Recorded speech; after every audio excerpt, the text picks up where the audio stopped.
बिस्मिल्लाहिर्रहमानिर्रहीम, अस्सलाम वालेकुम। हुकूमत की कश्ती में बहुत बड़े बड़े सुराख हो चुके हैं और अब ऐसे लगता है कि सवारियों ने छलांग भी लगाना शुरू कर दी है। अब वो दूसरी तरफ जा रहे हैं, वो देख रहे हैं कश्ती डूब रही है और अभी से उन्होंने छलांग लगाना शुरू कर दी है। ये हाल हो गया है। ये उस हुकूमत का हाल है कि जो कश्ती डुबो रही थी तहरीक इंसाफ की, ये जी अब तहरीक इंसाफ ख़त्म है, कोई ना इसमें जाए, ख़त्म हो गई कहानी, IPP बन गई, टुकड़े हो गए, प्रेस खटक साहब उधर आ रहे हैं, फलां हो रहा है। आज देखिए 8 फरवरी का जो फैसला लोगों ने सुनाया, उसके बाद चंद महीने गुजरे हैं। अभी ये सोच रहे थे आईनी तरमीम करेंगे और ये 10 साल मजीद गुजारेंगे, फिर कोई इलेक्शन नहीं करवाएंगे, हर जगह अपने लोग बिठाएंगे और उस आईनी तरमीम के चक्कर में इन्होंने खुद इतने बड़े सुराख कर लिए अपनी कश्ती में कि अब लोग छलांगे लगा रहे हैं। खबर सुनिए, 10 लोग ऐसे हैं जो अपने ही कम हो गए हैं।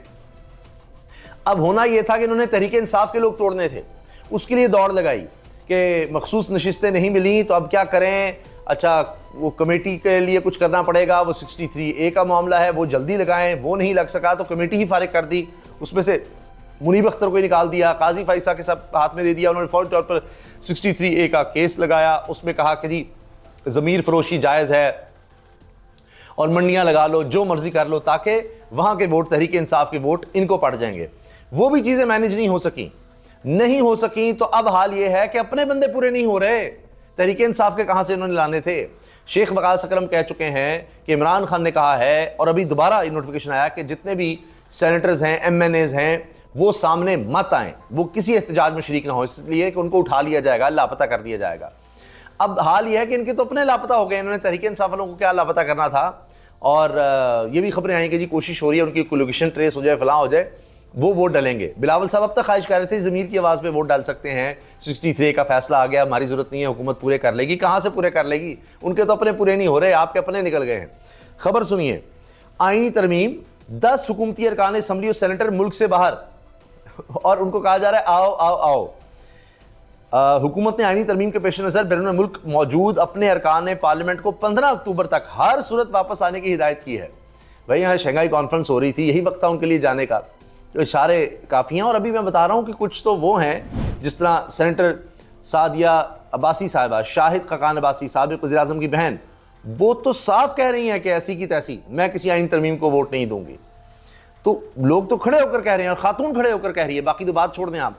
सारे वुकला चले गए हैं, सारे प्रोफेशनल वुकला तमाम हाई कोर्ट्स में चले गए हैं। अब तक का सबसे बड़ा कदम करार दिया जा रहा है कि जी इस तरह की कोई आईनी तरमीम नहीं आनी चाहिए, छुप छुपा के, लोगों को पता तो हो, तो इस पर फैसला दिया जाए। कितनी अदालतों को मैनेज करेंगे? क्या सिंध हाई कोर्ट को भी करेंगे, लाहौर हाई कोर्ट को भी करेंगे, इस्लामाबाद हाई कोर्ट को भी करेंगे, पेशावर हाई कोर्ट को भी, बलूचिस्तान हाई कोर्ट को भी, किस किस अदालत को मैनेज करेंगे? तो वहां से बात निकलेगी कहीं ना कहीं से कि जी दिखाएं तो सही क्या होने जा रहा है। अच्छा, कौमी असम्बली सेक्रेटेरिएट ज़राए के मुताबिक इस वक्त 10 से ज़ायद हुकूमती अरकान कौमी असम्बली और सेनेट मुल्क से बाहर हैं, जिन्हें वापस आने की हिदायत की गई है। इस वक्त मुस्लिम लीग नून के डॉक्टर तारिक फजल चौधरी और पीपल्स पार्टी के सईद खुर्शीद शाह मुल्क से बाहर हैं। ये तो आ जाएंगे, इनका तो मसला नहीं है, वैसे खुर्शीद शाह सब इधर उधर की बात करते हैं।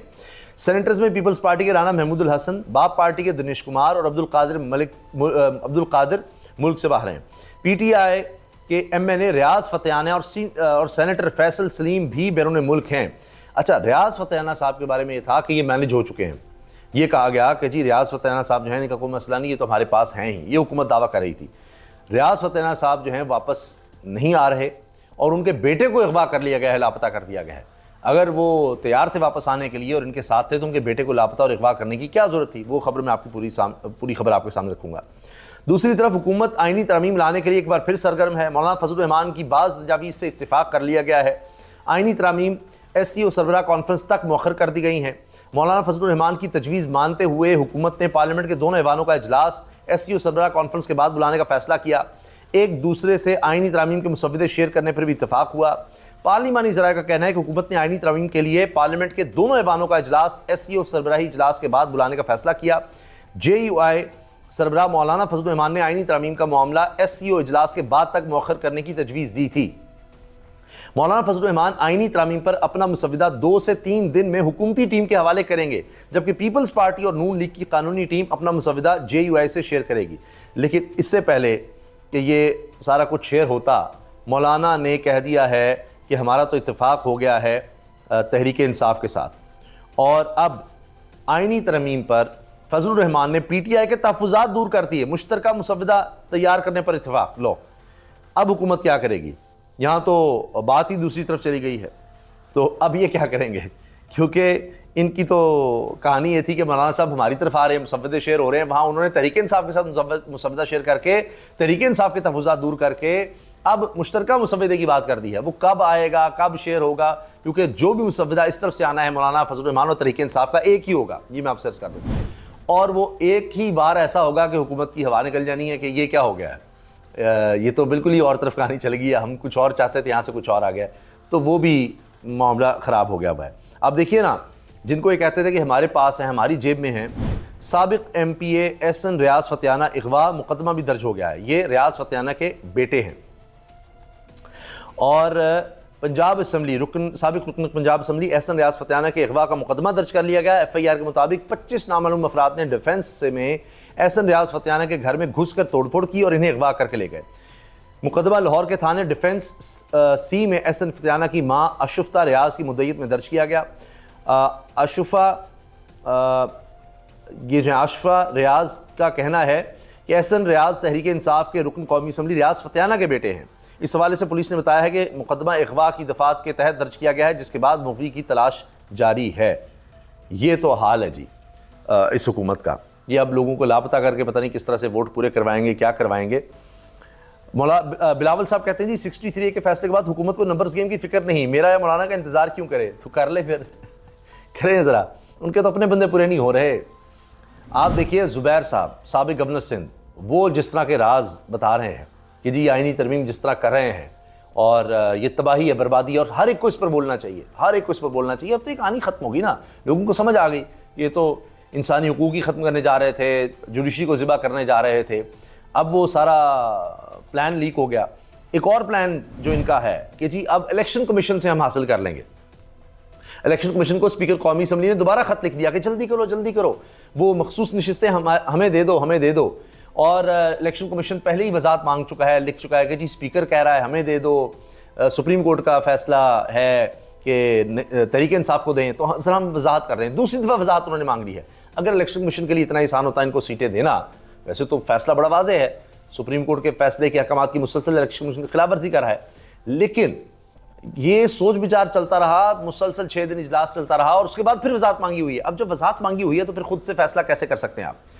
तफसीली फैसला आया, वजाहत मांगी, वजाहत आ गई थी और कहा था कि ये आप डिले कर रहे हैं और ये बदनीयती है, फैसले पर अमल दरामद नहीं कर रहे, बहाने ढूंढ रहे हैं आप सुप्रीम कोर्ट के फुल कोर्ट के फैसले के खिलाफ, उस पर अमल दरामद नहीं कर रहे और इसके नताइज होंगे, अल्फाज थे। और इलेक्शन कमीशन ने कहा जी नहीं, हमें धमकाया ना जाए, हम आईनी इदारा हैं और ये हैं वो हैं, और फिर तफसीली फैसला भी आया। उसके बाद इलेक्शन कमीशन दोबारा इजलास बुलाता रहा, जी एक दफ़ा फिर हमें वजाहत कर दें कि हम क्या करें, उधर जाएँ, आपका फैसला माने, जो सुप्रीम कोर्ट का फैसला है वो मानना पड़ेगा, ये इतना आसान नहीं है।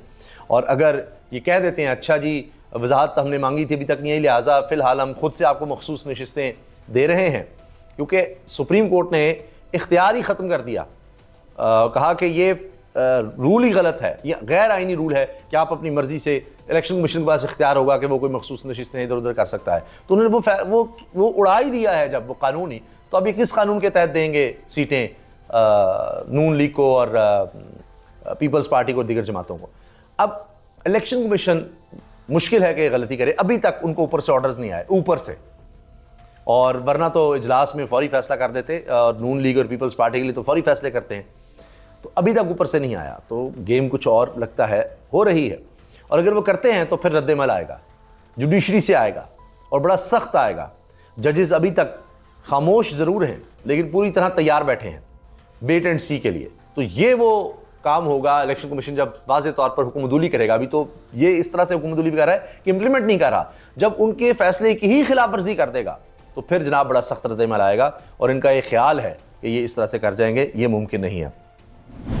इसके अलावा जनाब मौलाना फजलुर रहमान साहब की यकीन दहानी का मैंने अर्ज़ कर दिया। एक और बहुत ज़्यादा जो इस वक्त ख़बर बनी हुई है वो है पश्तून तहफ़्फ़ुज़ मूवमेंट की तरफ से जरगा, और उसमें तहरीक-ए-इंसाफ की तरफ से कन्फ्यूजन नज़र आ रही है, क्योंकि बैरिस्टर सैफ जो तर्जुमान है खैबर पख्तूनख्वा, उन्होंने कहा जी ये बैन है, इनको हम इस तरह नहीं करने दे सकते, जबकि बाकी सारी जमात मेजॉरिटी, और उसमें ख़ास तौर पर जो पॉलिटिकल कमेटी है, जो पावरफुल कहा जा सकता है इस वक्त तहरीक इंसाफ में सबसे पावरफुल वो है पॉलिटिकल कमेटी जिसमें इनके सीनियर तरीन रहनुमा मौजूद है, उन सब ने यूनानिमसली कहा है कि जी ये तो बड़ा गलत हो रहा है, पश्तून तहफ़्फ़ुज़ मूवमेंट को कलअदम भी नहीं करना चाहिए और उनके खिलाफ एक्शन भी नहीं होना चाहिए, ये सब कुछ तो नहीं चल सकता। अब एक ये कहा जा रहा है कि बैरिस्टर सैफ जो है इनका ज़ाती है, ये तहरीक इंसाफ का कोई ताल्लुक़ नहीं, इसको निकाल दें, ये कर दें, वो कर दें। अब अली बिन गंडापुर साहब अभी हाल ही में IG से इख्तियार ले चुके हैं ट्रांसफ़र पोस्टिंग का, तो अब ये भी मुश्किल हो जाएगा कि IG और चीफ सेक्रेटरी डायरेक्ट विफाक से लेकर डायरेक्शंस और इस तरह से ये ऑपरेशन कर रहा है PTM के खिलाफ, जो कि कलअदम करार दे दी गई। PTM ने जरगा बुलाया जिसकी बुनियादी चीज़ें थी कि जहाँ जो ऑपरेशन हुआ है वहाँ जिनकी ज़मीनें हैं उनको कंपनसेट किया जाए और जो मादनियात निकल रही हैं वहाँ पर रॉयल्टी की जाए और इस तरह की बातें। लेकिन दूसरी तरफ बात यह आई कि जी कुछ फंडिंग इस तरह से हो रही है, गैर मुल्की एजेंडे पर ये काम कर रहे हैं और इस तरह की बातें कर रहे हैं और चीज़ें हमारे हाथ लगी हैं, जिसकी वजह से वफाकी हुकूमत ने इनको कलअदमी करार दे दिया। अच्छा, दिलचस्प बात यह है कि ये जो हुकूमत है, मौजूदा हुकूमत, PTM के लोगों ने, अली वज़ीर ने, मोहसिन दावड़ ने इनको सपोर्ट किया था इमरान खान को निकालने के लिए, इनके साथ थे और बड़ी तस्वीरें आती थीं बिलावल भुट्टो के साथ। फिर बिलावल भुट्टो की हुकूमत ने ही अली वज़ीर को काफ़ी अरसा कैद रखा था वहाँ सिंध हुकूमत ने, तो ये इनके साथ सलूक हुआ था और अब फिर वही वफाकी हुकूमत ने किया है। अब तहरीक इंसाफ के लिए बड़ा मसला बन गया है कि वो किस तरफ जाते हैं। मेजॉरिटी तहरीक इंसाफ की बड़ी साफ नज़र आ रही है कि वो मौलाना की तरह इस वक्त मौलाना फजल रहमान की जमात भी कह रही है कि जी ये नहीं होना चाहिए, इन पर इनको कलअदम नहीं करना चाहिए, बातचीत करनी चाहिए। तो एक सोच ये है कि शायद तहरीक इंसाफ को कोई इनिशिएटिव लेना होगा और बातचीत करनी होगी, क्योंकि हालात बड़े कशीदा बताए जा रहे हैं और कुछ लोग जान से चले गए हैं, 3 लोगों का कम से कम ये कहा गया है, कई लोग ज़ख्मी हैं और ये मसला इतनी आसानी से हल होता नज़र नहीं आ रहा। मौजूदा हुकूमत के हवाले से एक और चीज़ मैं अर्ज़ कर दूँ, अच्छी खबर नहीं है कि बिजली की कीमतें आपने देखा होशरुबा इजाफ़ा होता चला गया। अब गैस की कीमतों में भी इजाफ़ा मुतवक्के है और बहुत ज़्यादा, चूँकि वहाँ भी सर्कुलर डेट बहुत बढ़ता चला जा रहा है और ऐसे लग रहा है कि आने वाले वक्त में शायद लोग जाकर हाथ जोड़ेंगे कि जी हमारा मीटर उतार कर ले जाए, जितने भी ये कंपनीज हैं, हम अब बिजली के बिल नहीं दे सकते और गैस के भी बिल नहीं दे सकेंगे। अभी आने वाले दिनों में भी, सर्दियों में आपको पता लग जाएगा, गैस के बिल में भी होशरुबा इजाफ़ा होने जा रहा है और फिर ये कहते हैं हमने महंगाई कंट्रोल कर ली है। इतनी बेशर्मी से बात की जाती है। सऊदी अरब में एक बड़ी अहम मुलाकात हुई है। मोहम्मद बिन सलमान सऊदी वली अहद, उनसे ईरान के वज़ीर ख़ारजा ने मुलाकात की है और मौजूदा हालात में ये बहुत अहम करार दिया जा रहा है जब कहा जा रहा है जी इसराइल की तरफ से किसी भी वक्त ईरान पर हमला हो सकता है, क्योंकि ईरान ने जवाबी वार किया इसराइल पर, तो अब इसराइल कह रहा है जी हम तो छोड़ेंगे नहीं। तो इन हालात में ये मुलाकात भी बड़ी अहमियत की हामिल है और पाकिस्तान में इस वक्त सबको मिलकर ये स्ट्रेटजी बनानी होगी, सोचना होगा कि खुदा न खास्ता अगर ये जंग हमारे हमसाया मुल्क तक आ गई, ईरान तक, तो फिर हमने क्या करना है। लेकिन यहाँ तो हमें अपने ही झगड़ों से फुर्सत नहीं है, अपने ही आइन को पामाल करने की सोच है हुकूमत की खुद जो बैठी हुई है कि अभी कोई नया आइन किसी तरह से ले आएँ, इस आइन को कैसे ज़िबा करें, क्या करें, उनको अपनी पड़ी हुई है और वो इन चीज़ों को क्या खाक देखेंगे। इजाज़त दीजिए, अल्लाह हाफ़िज़।